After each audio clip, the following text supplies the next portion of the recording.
¿Qué tal ¿Qué a tal a todos? Muy buenos todos? días. Gracias por Gracias por estar estar. aquí con nosotros en una sesión más de nuestra sesión académica de pediatría. Antes de dar inicio a nuestra sesión del día de hoy, vamos a dar unos pequeños avisos. El primero es recordarles que cualquier pregunta que tengan acerca de la sesión la pueden realizar mediante el chat y al finalizar la misma vamos a hacérsela llegar a nuestra ponente del día de hoy. Asimismo, si aún no reciben la invitación semanal a nuestra sesión y desean hacerlo, lo pueden solicitar al correo que aparece en pantalla.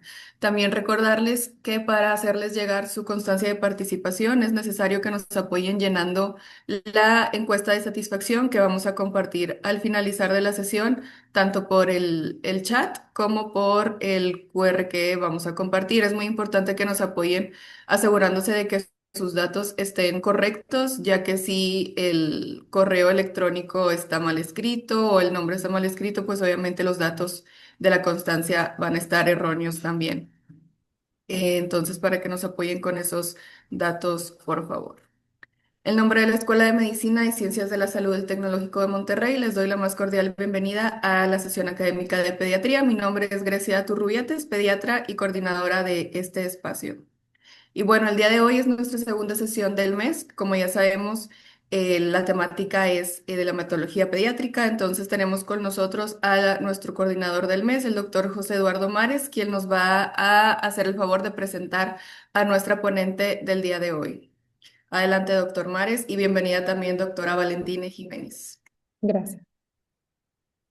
Hola, buenos días a todos. Voy a presentar a la doctora Valentina Jiménez Antolines. Ella realizó sus estudios de pediatría y la subespecialidad en el Hospital José Lutero González del Autónoma de Nuevo León. Es profesora del servicio de pediatría de pregrado y posgrado y profesora adjunto de la especialidad de hematología pediátrica. También es miembro del Sistema Nacional de Investigadores de CONACYT, es NI1, y es revisora de la revista Hematology, también es revisora de la revista de Medicina Universitaria y es miembro del comité científico del grupo colaborador de México en alianza con San Jude, en el grupo o grupo más en resumen. Muchísimas gracias por su tiempo, doctora, y muchísimas gracias por darnos un poquito sobre su plática del día de hoy, que es el pronóstico de la leucemia linfoblástica aguda con el tratamiento blinatumomab. Muchas gracias por la bienvenida, muchas gracias por la invitación a participar en esta sesión académica. Sí me escuchan, ¿verdad? ¿Sí me Ahí sí escuchan? está.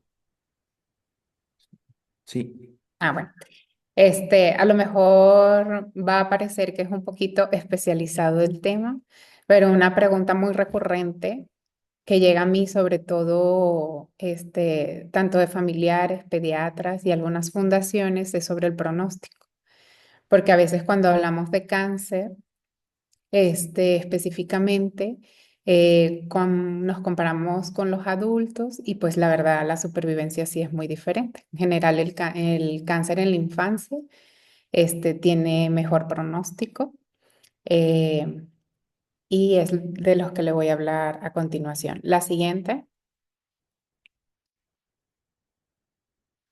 Para entrar un poquito en contexto, durante las últimas décadas el progreso en el tratamiento específicamente de la leucemia linfoblástica aguda, que es el cáncer más común en la infancia, ha logrado mejoras.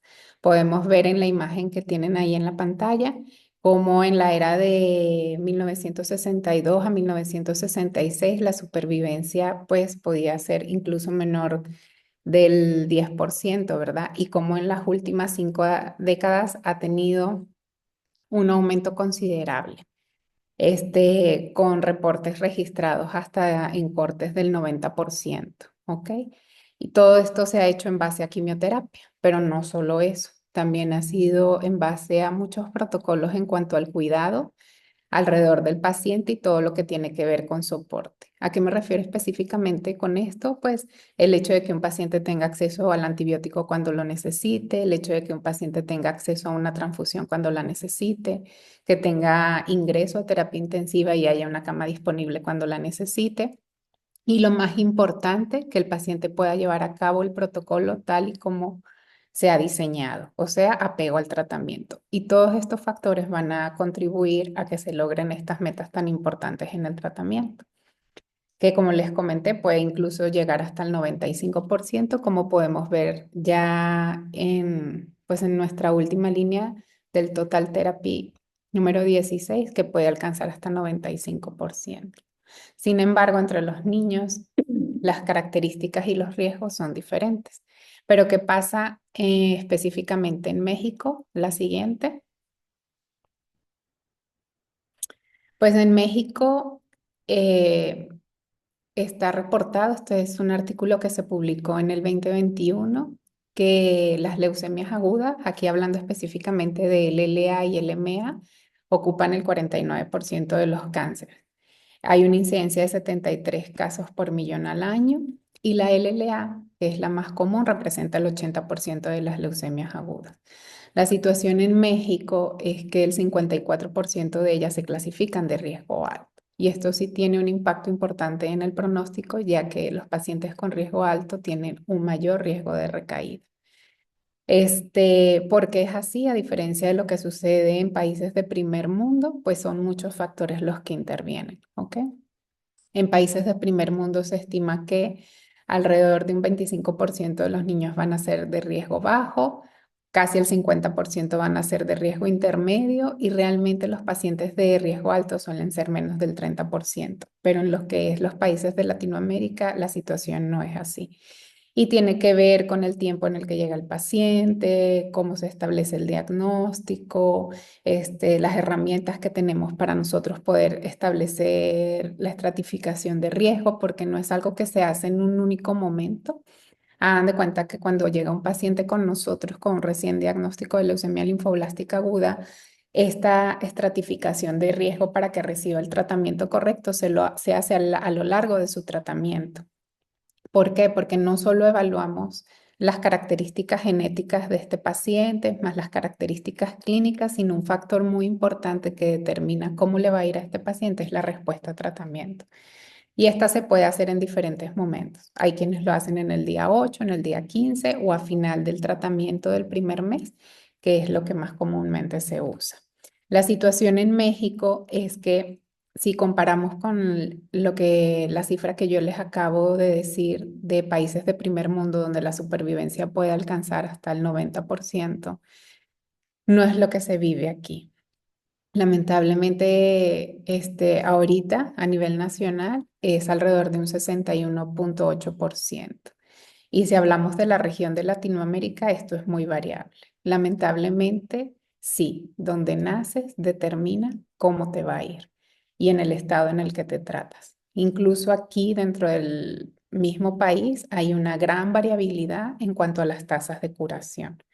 Podemos ver cómo en estados del sur hay estados que no alcanzan ni siquiera el 40%. Y hay estados como Querétaro o por lo menos estados del norte que pueden alcanzar hasta 80%.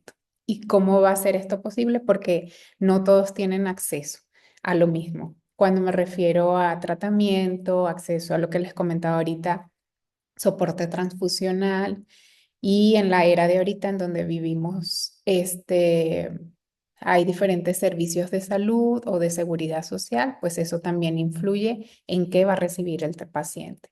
La situación con esto es que, no, si quieres un momento a la anterior, pues estos pacientes que son de riesgo alto tienen mayor riesgo de recaída y una vez que recaen, ¿ok? La supervivencia que pueden alcanzar puede ser menor del 30%.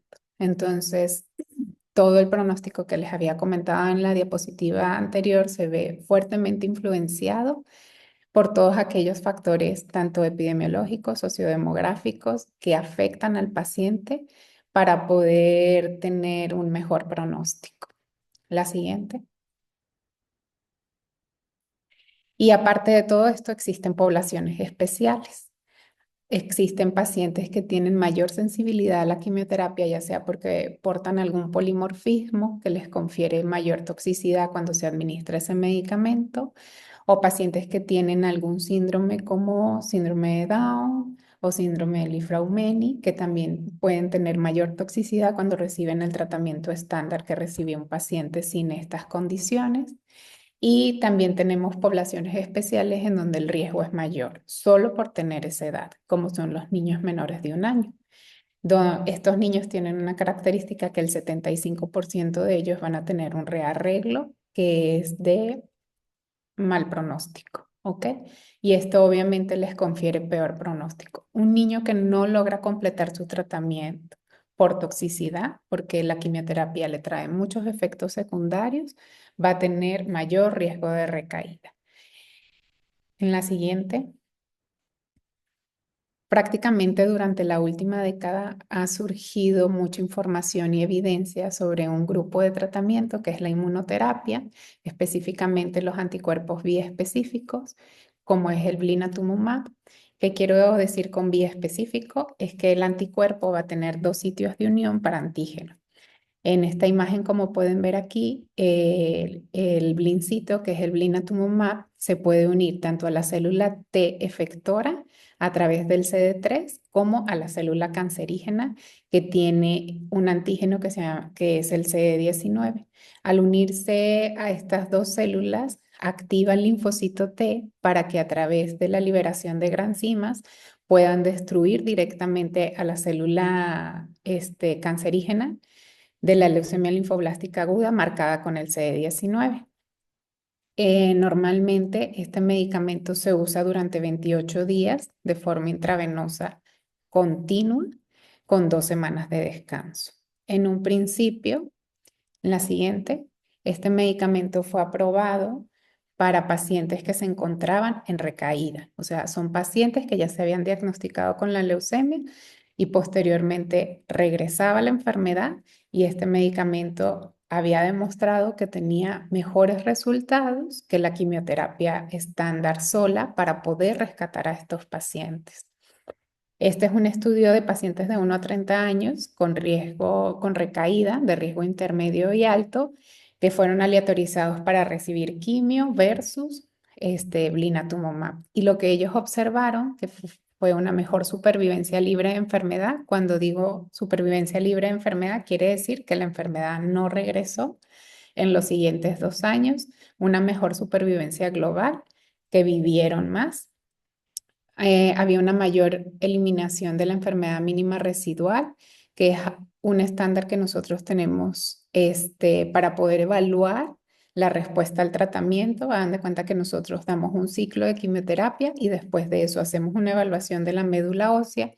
Y la idea es que en esa muestra que nosotros tomamos de la médula ósea se analizan 10 millones de células y el objetivo sería no encontrar una sola célula en esos 10 millones para poder decir que tiene una enfermedad mínima residual negativa y menor incidencia de complicaciones como neutropenia febril, infecciones y sepsis. Y gracias a este estudio sale la aprobación para el uso de este medicamento en recaída. Y prácticamente era un medicamento que nos permitía tener un puente al trasplante. O sea, los pacientes regresaban la enfermedad. Usábamos este medicamento en combinación con quimioterapia y los pacientes llegaban al trasplante sin enfermedad. Y obviamente eso mejoraba el pronóstico de estos pacientes, ¿verdad? Para que tuvieran una mayor supervivencia y se curaran de la enfermedad. Recientemente, en los últimos 5 años, si quieren la siguiente, muchos investigadores se preguntaron, bueno, ¿y qué pasaría si este medicamento formara parte de la primera línea? O sea, ¿qué sucedería si este medicamento pudiera combinarse con la quimioterapia para evitar que estos pacientes recayeran? Porque finalmente ese es el objetivo de nosotros, poder darle un tratamiento al paciente que lo cure desde la primera línea y evitar las recaídas, porque cada recaída obviamente disminuye las posibilidades de éxito, ¿verdad? Entonces, ¿Cómo comenzaron? Pues lo primero que dijeron es, bueno, ¿qué va a pasar con estos grupos especiales como les presenté en las diapositivas anteriores? Que sencillamente porque son más sensibles a la quimioterapia, ya sea por polimorfismos o porque tienen síndromes que les confieren mayor toxicidad cuando le ponemos los medicamentos, no pueden tener un apego completo al tratamiento. Como les comenté en la primera diapositiva, el lograr ese 95% va a estar determinado por muchas cosas, pero una de ellas es que el paciente pueda completar tal cual el protocolo. Y estos grupos en ocasiones no lo pueden hacer. Entonces, estos investigadores lo que quisieron ver fue eso, determinar si el BLINA era seguro y eficaz como sustituto de algunos ciclos de quimioterapia en primera línea en niños y adultos jóvenes con el LA que tenían intolerancia o resistencia. Entonces, la intolerancia que era, sencillamente tenían efectos secundarios súper graves que les impedían poder continuar con la misma intensidad de quimioterapia. Y resistencia quería decir que después del primer mes de quimioterapia, estos pacientes quedaban con enfermedad. En ese estudio que les comenté de la enfermedad mínima residual, en donde buscamos una célula en 10 millones de células, pues quedaban positivos. Y ya está, y la evidencia hoy en día nos dice que si tú quedas positivo después del primer mes de quimioterapia, eso va a disminuir tus posibilidades de éxito de curarte. Entonces, ellos tomaron pacientes de 1 a 24 años de edad con estas dos características, intolerancia o resistencia. Fue un estudio multicéntrico entre el Reino Unido e Irlanda, con un grupo control histórico. En el Reino Unido utilizan un esquema de quimioterapia para todos los centros, que es estándar, que es el UKLL 2003. Y ese iba a ser el grupo control de esta nueva línea de tratamiento. Se realizó el 1 de febrero del 2018 al 24 de febrero del 2023. Y la intervención fue, ellos empezaban en todos los pacientes con la inducción y posteriormente estos pacientes recibían 2 ciclos de blinatumomab. ¿Ok? Algunos de estos pacientes por la misma intolerancia o toxicidad a quimioterapia se fueron a mantenimiento. Otros grupos de pacientes recibieron una parte de la quimioterapia que se llama intensificación retardada y se fueron a mantenimiento. Y otro grupo de pacientes terminaron en trasplante. La gran mayoría realmente continuó posteriormente solo con el tratamiento de quimioterapia. Dale la siguiente. Y lo que ellos observaron es que los pacientes que habían estado positivos con la enfermedad antes del BLINA, o sea, habían recibido su primer ciclo de quimio y a pesar de eso habían todavía terminado con enfermedad, después que recibieron el BLINA, el 97% respondió, o sea, ya teníamos una enfermedad negativa. Y luego un total de 55 de 58 pacientes, prácticamente todos se observaron al final del ciclo 1. Solo 2 pacientes no respondieron a blina y fallecieron, uno por complicaciones infecciosas y el otro por progresión de la enfermedad. Y 2 pacientes presentaron recaída después de una respuesta inicial. Y aquí lo más importante es esto, es lo que ellos observaron como resultados finales. Estas son 2 curvas de Kaplan-Meier. Nosotros como hematólogos, siempre para poder medir la respuesta al tratamiento, a lo que nosotros le damos mayormente valor, son varios parámetros, entre ellos es uno, la supervivencia global, que normalmente nosotros en leucemia linfoblástica aguda la medimos a 5 años. Quiere decir, de todos los pacientes que yo traté y comencé a tratar, cuántos van a estar vivos a 5 años, ¿verdad? Y eso es lo que les acabo de comentar en la primera diapositiva, pues hay protocolos como el St. Jude en Estados Unidos, que de los pacientes que ellos tratan a 5 años, el 85-90% están vivos. Esos son excelentes resultados, porque quiere decir que de cada 100 pacientes que ellos tratan, 90 están vivos a 5 años. El BFM, que es un protocolo que se usa principalmente en Europa, más o menos tiene resultados similares, el Dana-Farber y todos ellos andan entre 85 y 90%. Entonces, ellos observaron en este estudio con la introducción de Blina, que la supervivencia global a 2 años, porque fue un estudio con un seguimiento corto, era del 97%. Y esto es muy relevante porque estos eran pacientes, uno, con intolerancia a la quimioterapia, que sabíamos que no iban a poder completar probablemente el protocolo y como les dije anteriormente, podía ser una causa esa de recaída. Y dos, pacientes que ya habían estado positivos después del primer mes de tratamiento.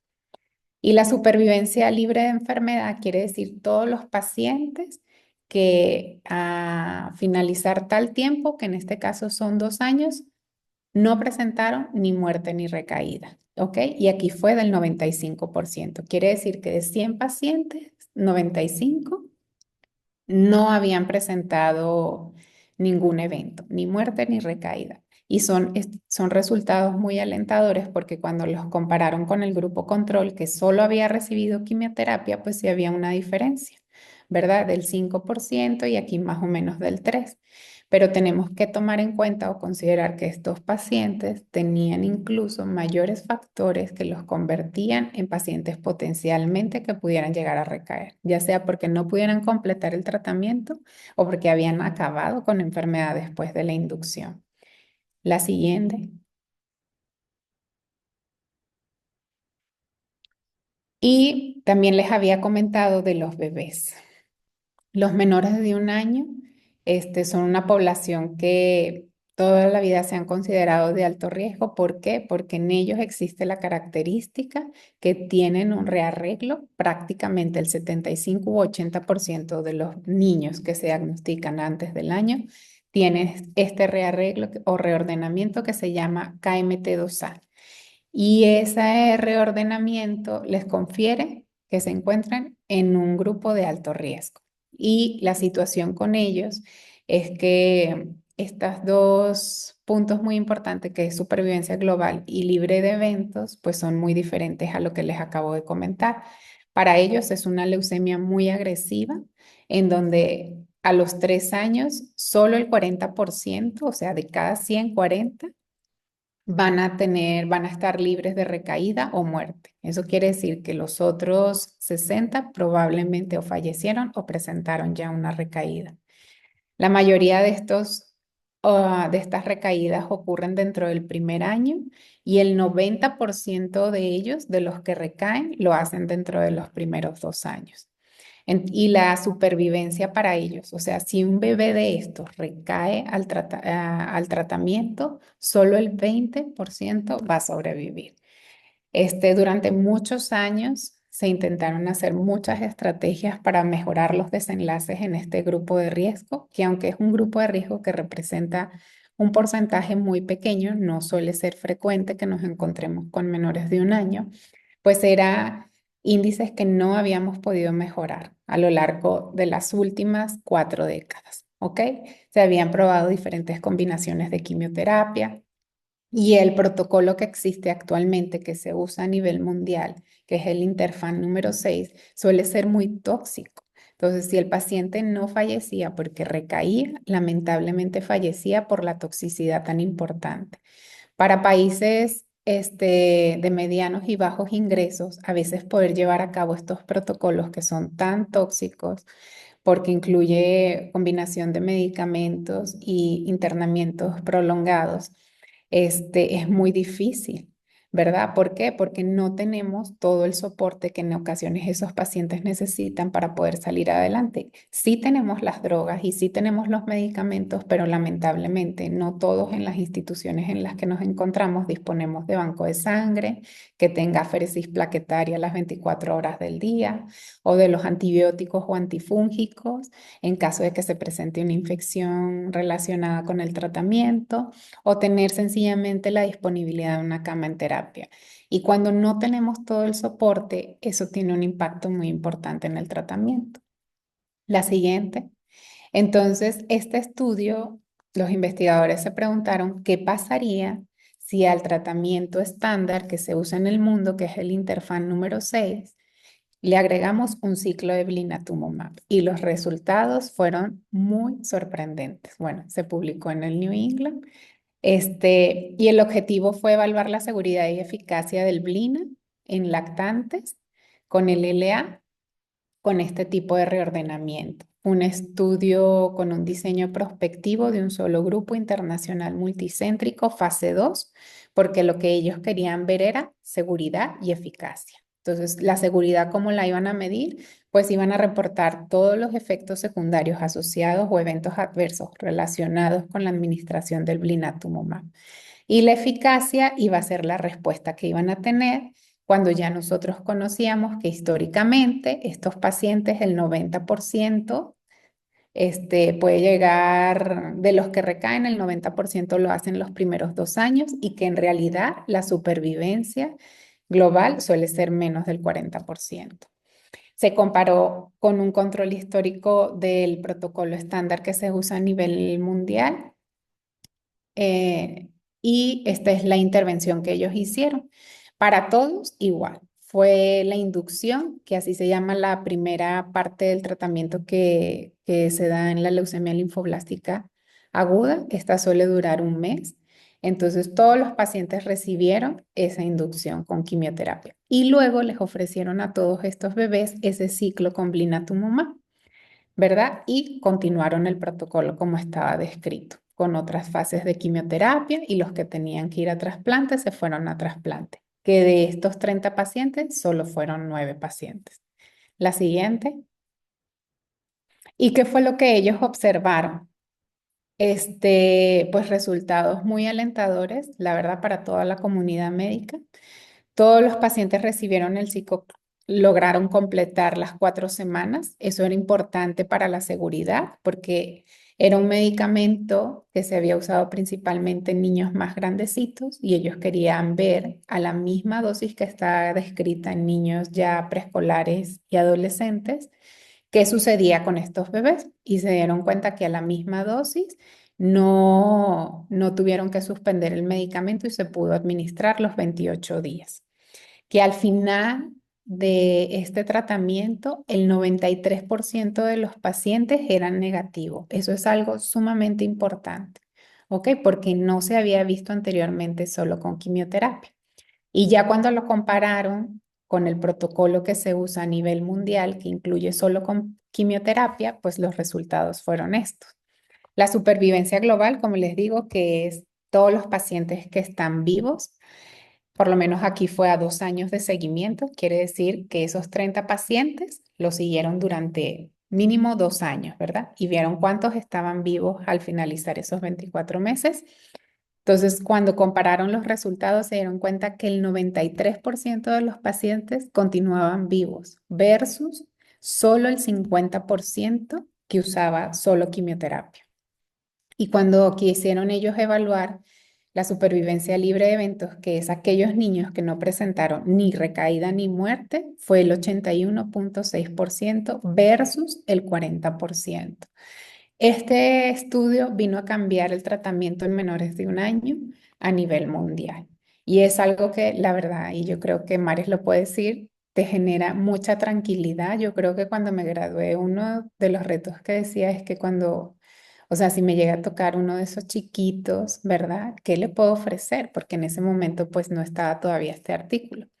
Entonces ya este artículo a mí me brinda una herramienta muy importante, y con un solo ciclo, cómo puedo cambiar completamente el pronóstico de estos bebés, que en las últimas 4 décadas no se había hecho solo con quimioterapia o trasplante.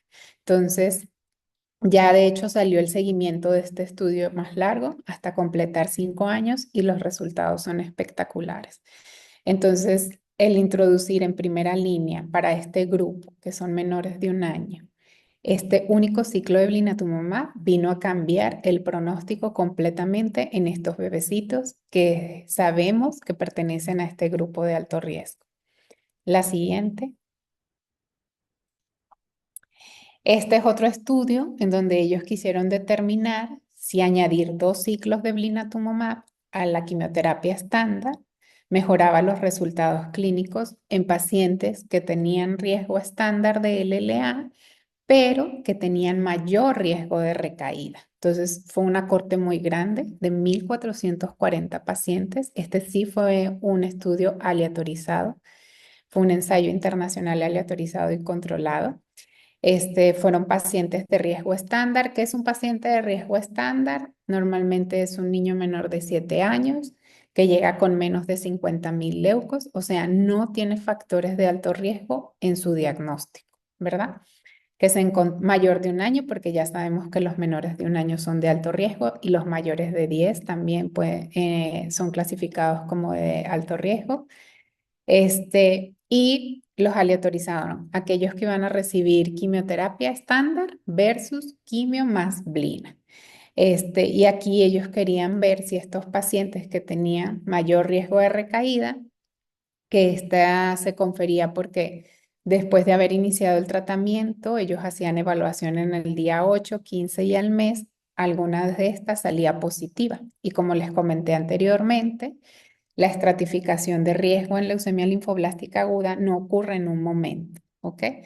Cuando llega el paciente con nosotros, vemos los factores clínicos, la edad, la cantidad de leucos, si tiene un estudio genético para ver si tiene una mutación de buen pronóstico o de mal pronóstico.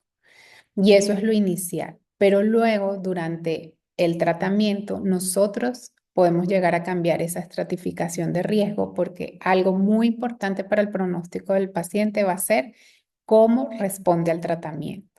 Y esto es algo que sucede de forma continua. Nosotros hacemos evaluación en el día 15 y en el día 30. Y a veces estos dos parámetros pueden cambiar al paciente completamente de riesgo. ¿Ok? La siguiente.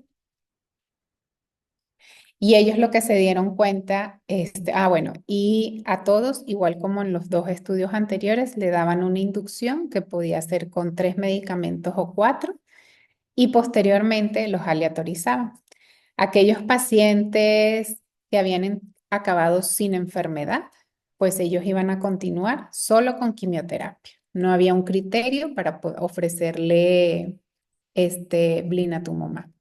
Aquellos pacientes que no eran de bajo riesgo. Para ser de bajo riesgo, ¿qué se necesita? Tener una mutación de buen pronóstico. Pero como les dije anteriormente, solo el 25% de los niños que se diagnostican con esta enfermedad van a tener esa mutación. Entonces es un grupo pequeño. Los que no tenían estas características terminaban en riesgo intermedio y de ellos, quienes terminaban sin enfermedad después del primer mes recibían solo quimioterapia. Y ya los que terminaban con enfermedad después del primer mes, entonces ahí los dividían y los aleatorizaban. Aquellos que iban a recibir solo quimioterapia y aquellos que iban a recibir quimioterapia y blinatumomab. Y los de alto, todos iban a aleatorización, ¿ok? Y esto era riesgo bajo, intermedio o alto de recaída. La siguiente. Entonces, los pacientes con riesgo intermedio o alto de recaída recibieron blinatumomab combinado con quimioterapia. La supervivencia libre de evento a 3 años, que es que no presentaron recaída y no presentaron muerte, fue del 94%. Estos son números excelentes porque ya sabíamos que habían acabado con algo de enfermedad a finalizar el primer mes o durante la evaluación entre el octavo o 15 días que le confería mayor riesgo de recaída. Y a pesar de eso, estos pacientes tuvieron una supervivencia libre de evento comparable con aquellos pacientes que eran de buen pronóstico. ¿Ok? Entonces, cuando ellos compararon los resultados en aquellos pacientes que habían recibido solo quimioterapia y los que habían recibido blina con quimioterapia, se dieron cuenta que la supervivencia global fue muy parecida, 98 versus 97. Pero en cuanto a los eventos, o sea, pacientes que recayeron, fue mejor en blinatumomab, 96% versus 87%. Entonces, todos estos estudios que nos han respondido en los últimos 5 años que el blinatumomab en primera línea es una excelente estrategia para mejorar el pronóstico de los niños que tienen leucemia linfoblástica aguda. Y ahorita es muy común que ustedes empiecen a ver, sobre todo en la parte privada, porque el acceso es mayor, ya todos los seguros de gastos médicos lo tienen aprobado en primera línea, que si ustedes tienen un paciente y trabajan con un hematólogo o un oncólogo y ese paciente de ustedes lo diagnostican con leucemia linfoblástica aguda, no sea solamente tratado con quimioterapia, sino que ahora al tratamiento nosotros estamos agregando inmunoterapia. ¿Por qué? Porque mejora drásticamente los desenlaces. ¿Qué es la situación que está viviendo actualmente el país en la parte pública? El Seguro Social sí tiene acceso al blinatumomab y sí están dando blinatumomab, pero ahorita principalmente para rescatar pacientes en recaída. Y en algunos estados, por lo menos en Nuevo León, que se creó el fideicomiso para los pacientes con leucemia linfoblástica aguda, nosotros tenemos la oportunidad de darlo en primera línea. No lo hacemos de forma estándar para todos los pacientes que se diagnostican con el LA, sino en estos grupos que les presenté en los últimos 3 artículos. O sea, pacientes que sabemos que no van a poder completar el protocolo porque tienen otra comorbilidad, como es el síndrome de Down, el Li-Fraumeni, que les confiere mayor toxicidad si yo les doy el protocolo de quimioterapia completo. Entonces, ellos son excelentes candidatos para recibir Blina en primera línea. Otro grupo serían estos bebecitos menores de 1 año, que no es un porcentaje muy alto, pero que sí se benefician completamente de recibir ese único ciclo de blinatumomab. Y el otro grupo es pacientes que tienen enfermedad mínima residual. Y esto ha cambiado mucho porque anteriormente si tú tenías o acababas con enfermedad mínima residual después del primer ciclo de quimioterapia y esa enfermedad mínima residual continuaba positiva, en el siguiente ciclo era una indicación directa al trasplante. Y sabemos que el trasplante, uno, no todos tienen un donador compatible para poder hacer un trasplante de una persona sana al enfermo. Dos, tiene un riesgo de mortalidad y morbilidad considerable y tiene efectos secundarios a largo plazo. Entonces, esta nueva estrategia de introducir en estos pacientes que puede ser que terminen con enfermedad después del primer mes, pues nos da la oportunidad de que esos pacientes sean curados solamente con quimioterapia e inmunoterapia, sin la necesidad del trasplante. Y esto se está viendo recientemente. Entonces, ¿qué está sucediendo hoy en día con el trasplante? Que se está dejando en niños, estoy hablando específicamente en niños, solo para pacientes que recaen. Ya el trasplante en primera línea hoy en día es algo que cada vez se usa menos, porque así como el blinatumomab, hay otros medicamentos u otros anticuerpos biespecíficos que se han desarrollado en los últimos 10 años también para esta enfermedad. Entonces, el tratamiento hoy en día va dirigido ¿qué? A eso, a ir hacia el blanco, hacia la diana, ¿verdad? Específicamente, ¿para qué? Para mejorar los resultados desde la primera línea y el pronóstico de estos pacientes. La siguiente. En adultos está pasando un escenario muy parecido, solo que en ellos son 4 ciclos, ¿ok? Pero igual, con mejoría en la supervivencia de forma notable. Y es algo que es muy importante, o sea que esto no solo se queda en el ambiente pediátrico, sino que también se extiende ese beneficio a los adultos. Y por lo menos en los niños hispanos, que los hispanos tendemos a tener más algo que se llama Philadelphia Light y que nos cataloga como pacientes de alto riesgo. De hecho, en las cortes que se hacen en Estados Unidos, los hispanos y los afroamericanos tienden a tener siempre peores desenlaces, menor supervivencia, tanto global como libre de evento. Y mucho de esto se ha explicado por este tipo de carga genética que podemos tener. Y la situación es que en los últimos estudios que les enseñé, la corte de hispanos, al recibir el beneficio del blinatumomab, tenían desenlaces parecidos a los caucásicos. Entonces, ¿qué quiere decir con esto? Que incluso en cuanto a la etnia, por tener este cambio, esto nos beneficia. Entonces, podemos tener mejores resultados en la región con este medicamento. La siguiente. Ya como conclusiones, el blinatumomab en primera línea ha demostrado ser eficaz porque mejora o aumenta la supervivencia global, o sea, cuántos pacientes van a estar vivos al final de 2 o 5 años. Mejora la respuesta.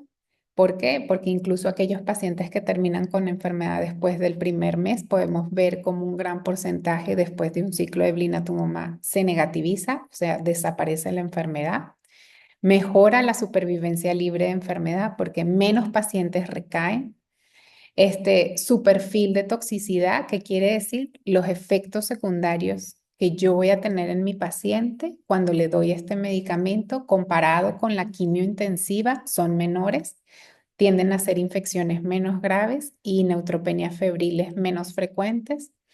El beneficio clínico se observa en distintos grupos de riesgo y etnias, como les presenté ahorita, en lactantes que son alto riesgo, en hispanos, o sea que es algo que beneficia a una gran proporción de la población.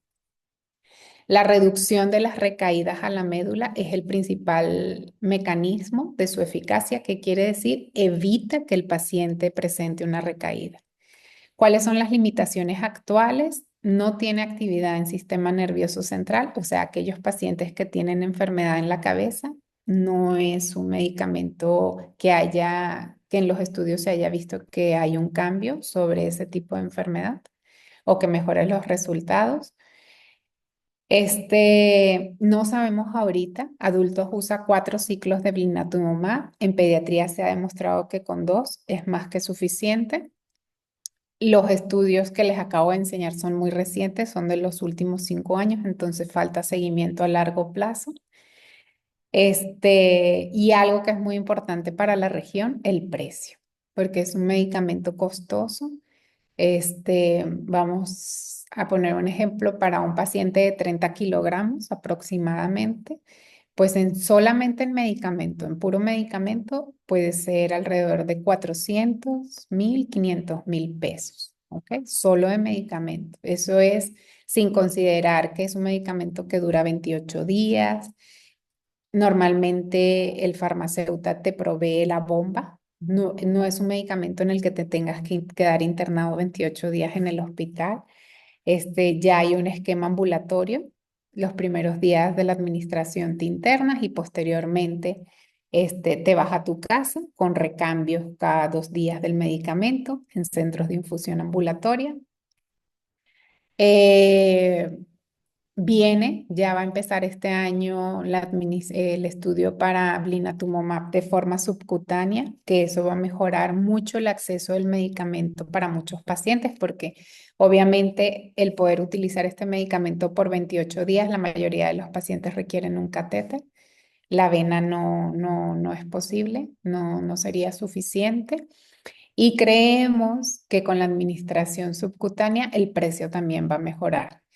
Em, Hay muchos grupos, empezando por China, Latinoamérica, en Estados Unidos, que ya no utilizan los esquemas de 28 días y han demostrado seguridad y eficacia con esquemas más cortos, de 21 días, incluso de una semana.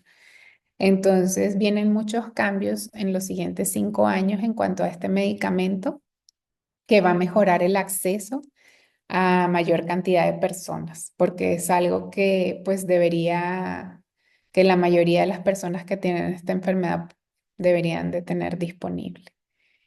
Y bueno, sería todo. Muchísimas gracias.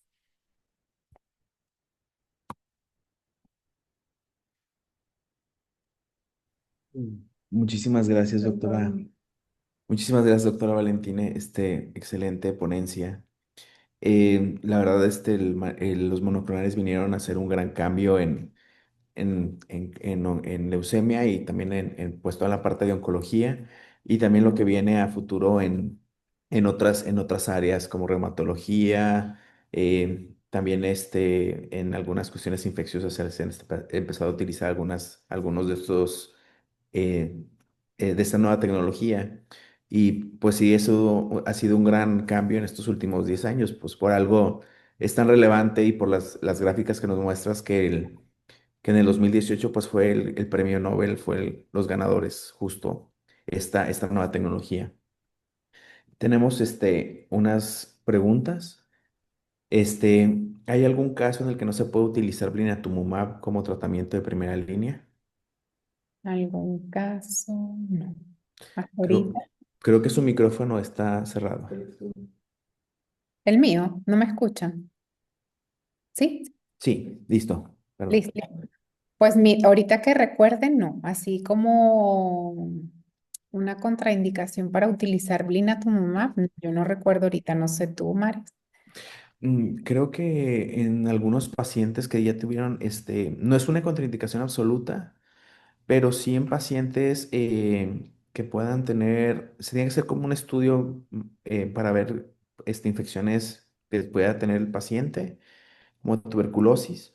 No. Y la otra, en pacientes que tienen crisis convulsivas o ya una alteración en el sistema nervioso central, hay que tener una valoración. Pero principalmente porque hay algunos pacientes que justo cuando en las primeras infusiones pueden presentar crisis convulsivas. Entonces, no es una contraindicación absoluta, pero sí es necesario valorar esa parte. Em, Otra pregunta serían, ¿cuáles son los efectos adversos del blinatumomab? Ok. Bueno, entre los efectos secundarios del blinatumomab va a estar ligado directamente si el paciente en el momento de recibirlo tiene enfermedad o no. ¿Ok? Eso es un concepto muy importante. De los estudios que les enseñé, la mayoría de los pacientes que entraron con enfermedad entraron con enfermedad mínima residual, o sea, la cantidad de enfermedad era incluso menor, era menor del 5%, ¿ok? Eso es una baja carga tumoral. ¿Qué pasa en pacientes que entran con gran cantidad de enfermedad? Pues va a haber algo que se llama síndrome de liberación de citocinas y puede llegar a ser grave. Puede ser algo tan leve como solo presentar fiebre a pacientes que pueden acabar en terapia intensiva, con crisis convulsivas y con una serie de efectos secundarios graves. Entonces, hoy en día, ¿qué es lo que hacemos nosotros como estrategia? Cuando un paciente tiene gran cantidad de enfermedad, no lo llevamos directamente a blinatumomab. Damos quimioterapia citorreductora. ¿Qué quiere decir? Damos quimioterapia que disminuye esa cantidad de enfermedad para luego llevarlo al blinatumomab. Por eso se dieron cuenta que en todos los protocolos, en ninguno, los pacientes se diagnostican y entran a blinatumomab. Todos reciben este primer mes de quimioterapia que se llama inducción. ¿Para qué? Porque eso disminuye la cantidad de carga tumoral o enfermedad que tiene el paciente, ¿verdad? Y a lo mejor queda con algo que se llama enfermedad mínima residual, pero la cantidad es muy pequeña. Entonces, la probabilidad de que desarrolle uno de estos efectos secundarios es menor. Específicamente en el grupo de síndrome de Down, ya se sabe y está estipulado que todos los pacientes de síndrome de Down que van a recibir blinatumomab tienen que recibir profilaxis con quepra. Eso durante todo el mes que van a recibir blinatumomab. Y hay ciertas consideraciones para algunos pacientes. También todos los pacientes que reciben este medicamento reciben una profilaxis con esteroide o dexametasona las primeras 24 horas para disminuir los efectos secundarios, pero es un medicamento bastante seguro. Como les digo, hoy en día, por lo menos yo y sé que Mares y muchos hematólogos aquí en la ciudad no lo damos internado. Es un medicamento que damos de forma ambulatoria. ¿Qué quiere decir? El paciente se va con la bomba a su casa y regresa. En caso de presentar estos efectos secundarios, ¿cuándo lo va a hacer? En las primeras 72 horas, ¿ok? Entonces, por eso se internan los primeros 3 días y posteriormente el resto del medicamento lo reciben en su casa. La verdad, de los hematólogos que estamos aquí en la ciudad, la mayoría siempre metemos a pacientes a este medicamento cuando no hay enfermedad o cuando hay muy poquita. No hay ahorita un estudio o algún centro que yo sepa que está utilizando este medicamento en pacientes con mucha enfermedad. No, justo para la parte del inicio del tratamiento es para ver justo reacciones inmediatas o anafilaxia o alérgicas al medicamento y justo para ver, controlar un poco esa liberación de citocinas que se genera con la aplicación del medicamento. Ya pasando ese efecto o ese periodo de ventana, generalmente el manejo se hace de manera ambulatoria. Otra pregunta es,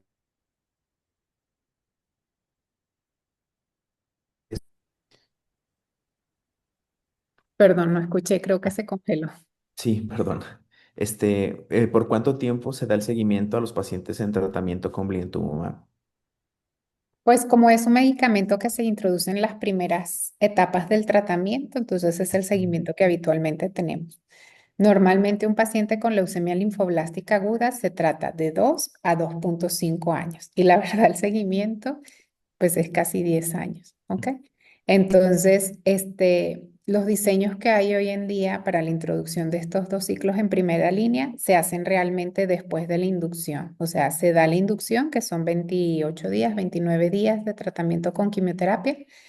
En algunos consolidan, dan otro mes de quimioterapia y luego meten el blinatumomab y luego vuelven a meter quimio y luego otra vez blinatumomab. Entonces, prácticamente esos dos ciclos se dan en los primeros 6 meses después del diagnóstico y el seguimiento, pues lo hacemos de forma habitual, como sería con cualquier paciente con leucemia linfoblástica aguda. Algo bien importante, el blinatumomab no viene necesariamente a sustituir la quimioterapia este, como tal, sino a mejorar los resultados con su combinación. A lo mejor en algunos pacientes, como los pacientes con síndrome de Down que tienen mucha toxicidad, pudiéramos quitar algunos bloques de quimioterapia de su tratamiento.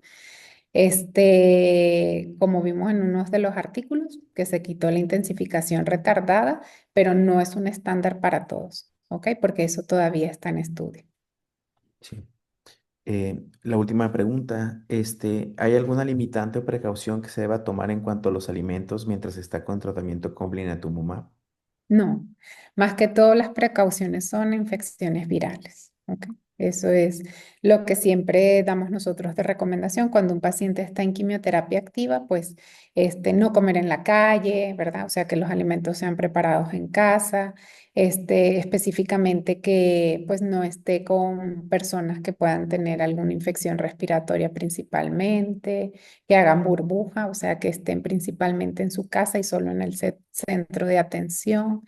Y algo que sí se ha visto con el blinatumomab por la manipulación del catéter es que estos pacientes sí suelen tener más infecciones relacionadas al catéter, pero pues ahí lo más importante es el lavado de manos y el cuidado que tenemos sobre el catéter. Sí. Bueno, sería todo. Muchísimas gracias, doctora Valentina, por su presentación. Y la verdad, algo también que siempre me gusta mencionar un poco y robando un poco el tiempo, es, ya viendo estos valores, podemos ver que sí existe tratamiento para, está en punto de mejorarse esa parte, pero los niños con cáncer se curan, especialmente con leucemia.